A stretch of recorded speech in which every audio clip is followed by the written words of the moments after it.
100 мың қазақты ашаршылықтан құтқарған қырғыз кім екенін білесіз бе? Ол Жүсіп Абдрахманов. 1932 жылы аштықтан босқан қазақтар пана іздеп Бішкекке, сол кездегі Фрунзеге жетеді. Мыңдаған аш жалаңаш, ауру сырқау адамдарды көрген Бішкек халқы өздері таршылық көріп отырса да, құшағын жайып, жәрдем беріп, барымен бөліседі. Алайда ол көмек жеткіліксіз еді. Осы қиын сәтте қырғыз үкіметін басқарып отырған 32 жастағы Жүсіп Абдрахманов батыл шешім қабылдайды. Сталиннің бұйрығына қарсы шығып, өз елінде жетіспей жатқан азық-түлікті қазақтарға таратады.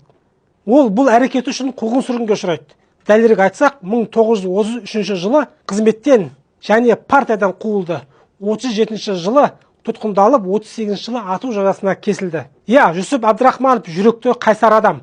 Қырғызстан мемлекеттілігінің негізін қалаушылардың бірі, Түрксіб темір жолының құрылысына атсалысқан 5 баланың әкесі болған, елі үшін жанын қиған қайраткер. Ал біз үшін қазаққа шын жанашыр, бауыр, өз өмірін қатерге тігіп, қырғыз халқын жұмылдырып, аштан қырылып жатқан қазақтарға пана болып, қол ұшын созған. Ол сол кезде аман алып қалған қазақтардың санына қатысты түрлі дерек бар әрине. Бір жерде ондаған мың дейді, тағы бір жерде 100 мыңдай дейді. Қалай болғанда да аз емес. Сол қазақтар бүгінде бәлкім 2 миллионға көбейген шығар.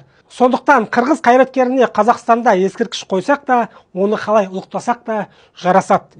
Сөз соңында айтарым, біз көкпар төңірегіндегі даудамайдан гөрі осындай қырғыз бен қазақты жақындастыратын тарихи оқиғаларды, Димаш Құдайбергеннің Қырғызстанның халық әртісі атанғаны сияқты сәттерді көбірек насихаттауымыз керек.